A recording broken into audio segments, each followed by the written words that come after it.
تو یہ اعتراض ہونا چاہیے کہ بجائے اس کے کہ لوگ جو ہے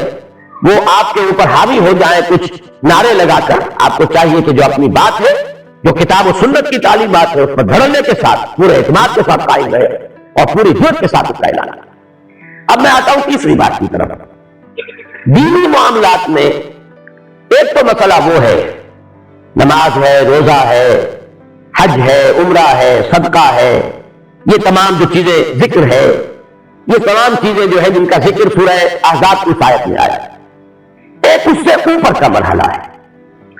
دین کی تبلیغ، دین کی دعوت، اور دعوت اور تبلیغ سے بھی اونچا ایک مرحلہ ہے دین کی اقامت، دین کو غالب کرنا، دین کو قائم کرنا، دین کے نظام کا بول بالا کرنا۔ اس میں عورتوں کا کتنا حصہ ہے؟ آیا اس میں بھی وہ برابر کے شریک ہوں؟ آیا اس میں بھی ان کا معاملہ وہی ہے کہ جو مردوں کا ہے، یا یہ کہ اس میں فرق و تفاوت ہے؟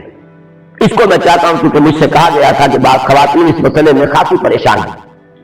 اس لیے کہ ضرورت تو واقعتاً محسوس ہوتی ہے کہ مغربی ذہن رکھنے والی اور مغربی تہذیب کی دلدادہ خواتین تو سڑکوں پر بھی آتی ہیں، نعرے لگاتی ہیں، جلوس نکالتی ہیں، اسلام کے خلاف، قرآن مجید کے صریح احکام کے خلاف۔ اب اگر ان کا مقابلہ مسلمان عورت تو معلوم یہ ہوتا ہے کہ بازی ہار جائیں گے، اس میدان میں آنا پڑے گا۔ ایک ضرورت کا احساس ہے، لیکن یہ کہ اس کے ساتھ ہی اسلام کی جو تعلیمات بنیادی سطر ہے، حجاب ہے، گھروں میں رکے رہنا ہے، وقرن فی بیوتکن، پھر اسلام نے عورت پر جو اصل ذمہ داری ڈالی ہے، اولاد کی پرورش ہے، اس کی تربیت ہے، شوہر کی خدمت ہے، شوہر کے لیے گھریلو ماحول کو بہت پرسکون بنانا ہے تاکہ اسے سکون حاصل، لتسکنوا الیہا، یہ بھی قرآن مجید کے الفاظ ہیں۔ یہ اس کی ہے کہ جو پرائمری رسپانسبلٹیز ہے، بنیادی ذمہ داریاں ہیں۔ اب ان دونوں کے اندر یقیناً ایک تصادم آ جاتا ہے کہ یہ متضاد ہے، یہ دو تقاضے، ان کو کس حد تک پورا کیا جائے۔ اس میں جہاں تک میرا مطالعہ ہے، نوٹ کر لیجئے،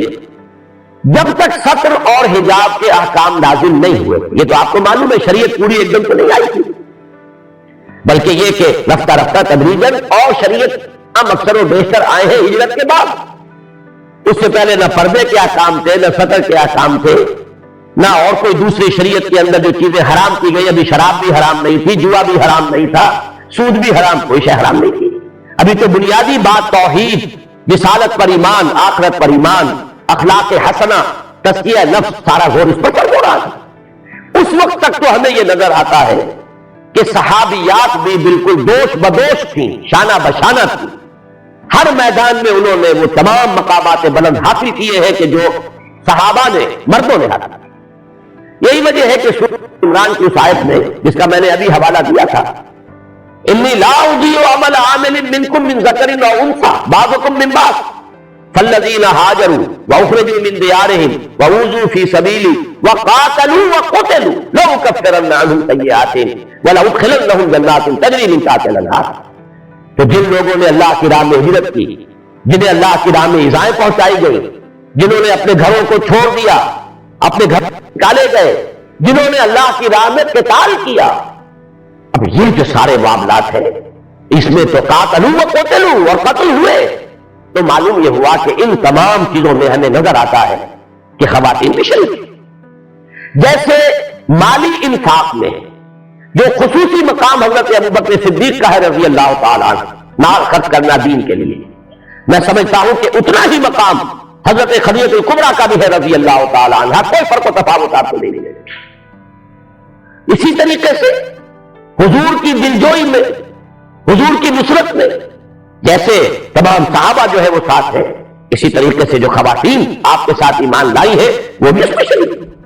چنانچہ پہلی شہادت ایک انسانی جوڑے کی ہوئی ہے، ایک مرد اور ایک بیوی اس کی، حضرت یاسر رضی اللہ تعالیٰ عنہ، حضرت سمیہ رضی اللہ تعالیٰ عنہ، دونوں میاں بیوی اللہ کی راہ میں شہید ہوئے۔ صبر اور مصابرت کا پورا ثبوت دیا، ڈٹ گئے، نہ اس مرد نے گردن جھکائی اور کلمہ کفر زبان سے نکالنے پر آمادہ ہوئے حضرت یاسر، نہ وہ خاتون جو ہے انہوں نے کمزوری دکھائی، وہی عظیمت وہ انہوں نے درست دکھائی۔ اسی طریقے سے ہجرت، اگر حضرت عثمان ہجرت کر کے تشریف لے جا رہے ہیں حبشہ رضی اللہ تعالیٰ عنہ، تو آپ کو معلوم ہے کہ حضرت رقیہ رضی اللہ تعالیٰ عنہ حضور کی صاحبزادی کو بھی ساتھ ہجرت کر گئی۔ تو ہجرت ہو، اللہ کی راہ میں جان دے دینا ہو، انفاق مال ہو، اور اسی میں آپ سے عرض کروں گا کہ وہ مشہور واقعہ سامنے رکھیے. حضرت عمر جیسے شخص پلا دینے والی، وہ تو ان کی ہمشیرہ تھی حضرت فاطمہ بنت خطاب،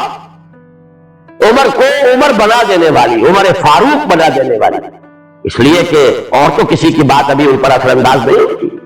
اصل میں جو عظیمت انہوں نے دیکھی اپنی ہمشیرہ میں کہ حضرت فاطمہ بنت خطاب نے، جبکہ حضرت عمر انہیں مار رہے تھے، زد و کوب کر رہے تھے، شوہر کو بھی مارا ہے حضرت سعید بن زید رضی اللہ تعالی عنہ، اور جب وہ آگے بڑھی ہے بچانے کے لیے تو ان کو مارا ہے، لہو لہان کر دیا. لیکن جب حضرت فاطمہ بنت خطاب زوجہ سعید بن زید رضی اللہ تعالی عنہما، جب ان کی زبان سے یہ الفاظ کہ اے عمر چاہے تم ہمیں ہلاک کر دو لیکن ہم اب اس دین کو چھوڑنے والے نہیں، بگڑ کر رہ گئے حضرت عمر. اسی کو علامہ اقبال نے کہا تو نہیں دانی کہ سونے کے راتے تو کرد تقدیر عمر را. 12 شیر کے لیے ذرا سا اس کے اندر بدل گیا مضمون. سودے قرات نہیں تھا یہ، بلکہ در حقیقت یہ عظیمت کا مظہر تھا، اظہار عظیمت کہ ہم نے جان بھی دینے کو میں تیار ہوں لیکن یہ کہ اب اس دین کو چھوڑنے کے لیے آمادہ نہیں. یہ وہ ہے در حقیقت اظہار عظیمت کہ جس کا اثر پڑا ہے حضرت عمر بن خطاب رضی اللہ تعالیٰ عنہ کی طبیعت پر، اور پھر وہ عمر فاروق بن گئے. تو اس اعتبار سے نوٹ کیجیے کہ اس وقت تمام کاموں میں خواتین برابر کی شریک نظر آتی. یہی وجہ ہے کہ غزوہ احد میں جب یہ خبر پہنچی، اگرچہ ظاہر بات ہے کہ لشکر کشی کے وقت اور عین جنگ کے وقت تو خواتین کا تذکرہ نہیں ہے، جس طرح ہند آئی ہے کفار کے لشکر کے ساتھ، بعد میں چونکہ وہ بھی ایمان لے آئی ہیں، ہمیں ادب سے نام لینا چاہیے، لیکن یہ کہ اس وقت تک تو وہ خون کی پیاسی نہ صرف حضور کی بلکہ خاص طور پر حضرت حمزہ اور پیٹ چاک کروا کے کلیجہ چبایا ہے.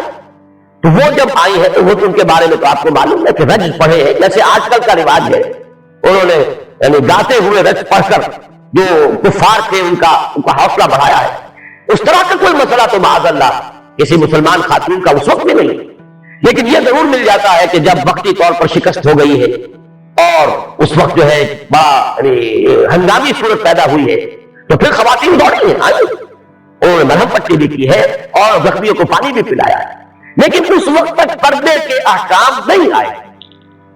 سورہ نور بھی بالکل بالاتفاق اس کے بعد نازل ہوئی ہے اور سورہ احزاب بھی بالکل بالاتفاق اس کے بعد نازل ہوئی. اس اعتبار سے اس پر آپ قیاس نہ کیجیے. اسلام نے جب اپنا پورا نظام بنا دیا ہے، جب پورا ایک اس کی شریعت کا ڈھانچہ مکمل ہو گیا ہے، تب یہ کہ تقسیم کار بڑی ہی تکمیلی شکل کے اندر کر دی گئی. عورت کی اصل ذمہ داری اس کا گھر ہے، وہ اپنے محرموں پر تبلیغ کرے. سب سے بڑھ کر تو دولت اس کے پاس ہے کہ قوم کا مستقبل، امت کا مستقبل اس کی گود میں پروان چڑھ رہا. لہذا اگر ماؤں کی گود سے انہیں وہ جذبہ ایمان ملے، اس وقت سے ان کی تربیت ہو رہی ہو، خدا ترسی کی تربیت ہو رہی ہے، سچ بولنے کی عادت ڈالی جا رہی ہے، اگر اس وقت سے ان کے اخلاق جو ہے ان کی صحیح تعبیر ہو رہی ہو تو یوں سمجھیے کہ قوم کا مستقبل تعبیر ہو رہا. جب عورت گھر سے نکل جاتی ہے تو پھر وہ قوم کا مستقبل برباد ہوتا. اس اعتبار سے اصل ذمہ داری تو یہی رہے گی، اپنی گھریلو ذمہ داریاں، اپنی اولاد کی ذمہ داریاں، ان کی تربیت. لیکن یہ کہ جیسا کہ میں نے عرض کیا، بھائیوں میں بھی تو کوئی ہو سکتا ہے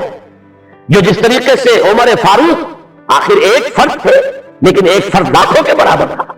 اگر وہ ایک خاتون کی تبلیغ کے ذریعے سے اگر اس کی قسمت بدل گئی، دیگرگو کر دو تقدیر عمر رہا، تو کوئی خاتون اپنے بھائی ہو، بھتیج ہو، بھانج ہو، جو بھی ان کے قریب کے عزیز ہے جن سے کوئی پردے کا معاملہ نہیں ہے، کوئی حجاب کا مسئلہ نہیں ہے، ان میں تبلیغ کرے.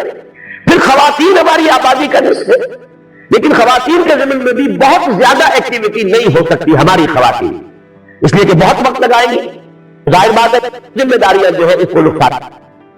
البتہ یہ ضرور ہے کہ خاص عمر کے بعد عورت کو فراغت ملتی ہے، چھوٹے کا جو بھی اس وقت بوجھ ہوتا ہے وہ ختم ہو جاتا ہے. اس کے بعد اگر کوئی خاتون جو ہے وقت نکالتی ہے،